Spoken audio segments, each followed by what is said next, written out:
Viewer, do you want to save time? Do you want to save energy? Do you want to save money? Do you want to save yourself from being poisoned? Of course you do. Now you've already read the title, so you know that we're gonna talk about hygiene products.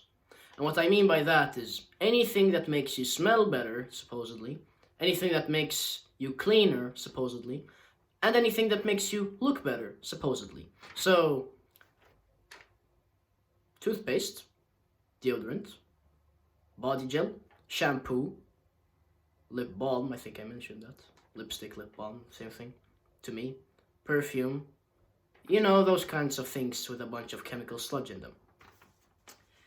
Now, let's get into your hair. Does any animal in the animal kingdom use chemical sludge to clean their hair or their fur? No, we're the only exception. Does it make sense that we're the only exception? No, it does not. You know why your hair gets greasy if you don't shampoo it after, 36 hours maybe, if you've gotten to that point?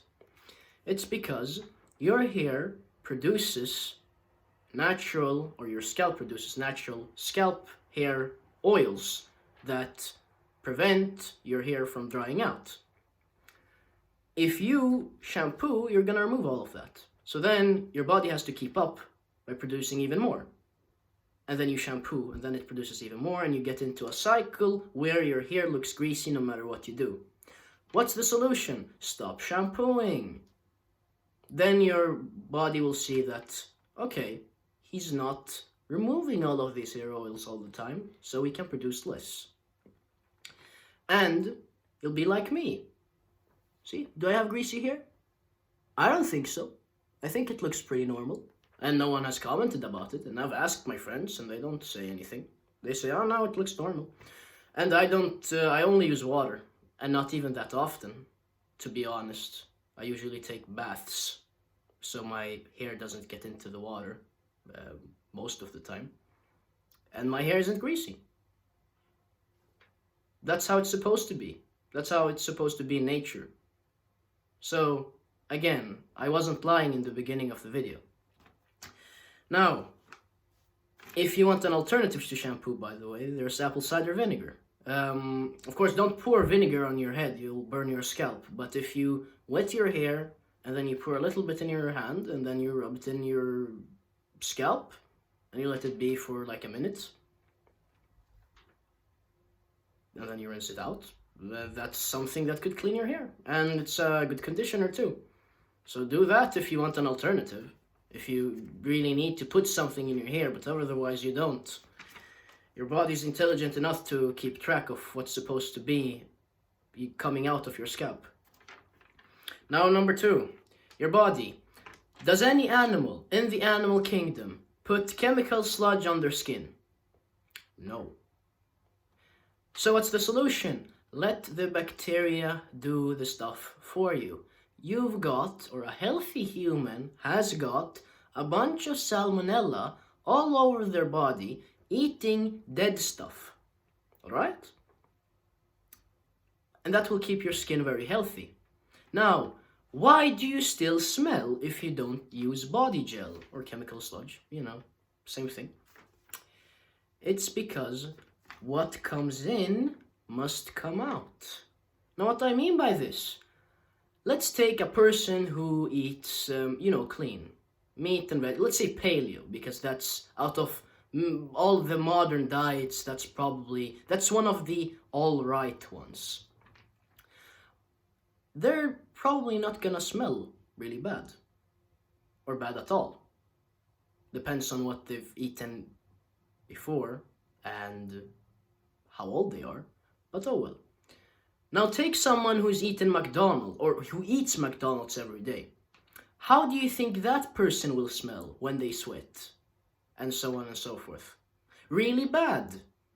So you don't smell bad because you don't shower. You smell bad because you ate things that will give you toxic byproducts that are coming out. And if you smell that bad, honestly, that's a good thing, because then the toxic stuff is going out instead of staying inside of you. So if you want to smell good, you need to change your diet.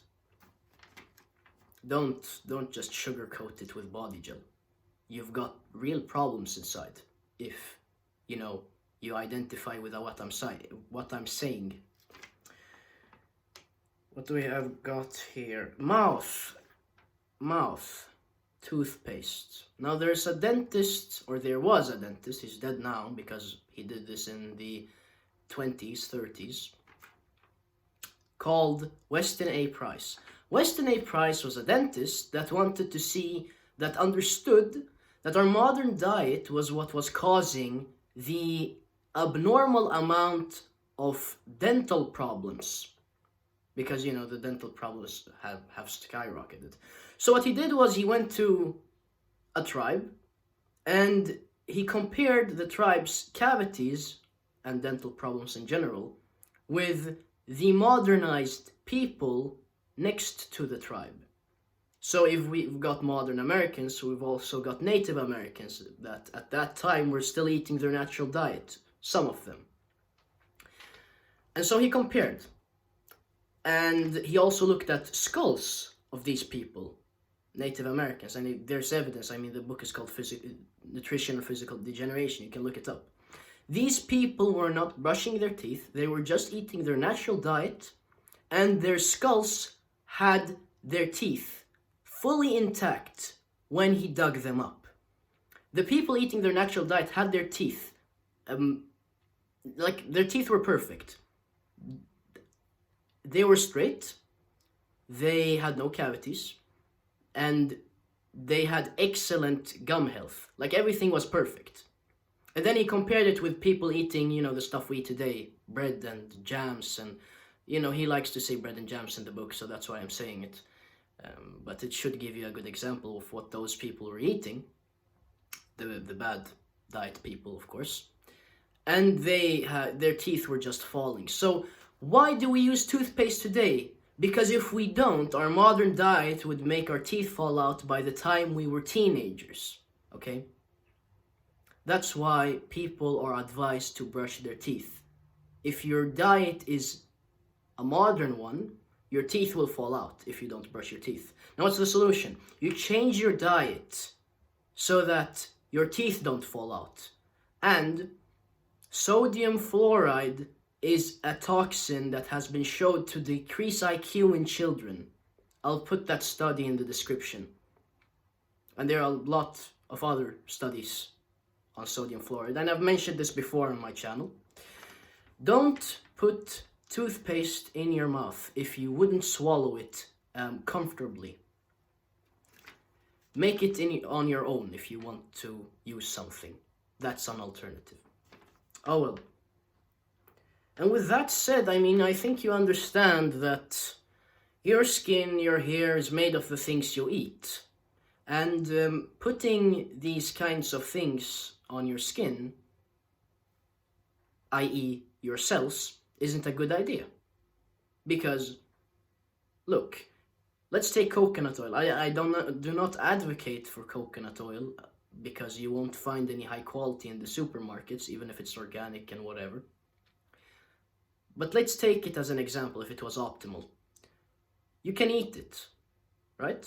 And it will benefit you because it's a natural product, hopefully. If you put it on your skin or your hair, since your hair or your scalp and your skin is made of cells, it will also benefit you. So those two things go hand in hand. You can't just expect for chemicals to work in the way that food does, just because you put them on the outside. But I guess you get my point. Try to minimize your usage of these products because they're very toxic. And just one last note, deodorant has aluminum in it, so please, for the love of God, don't use that. Over and out for now.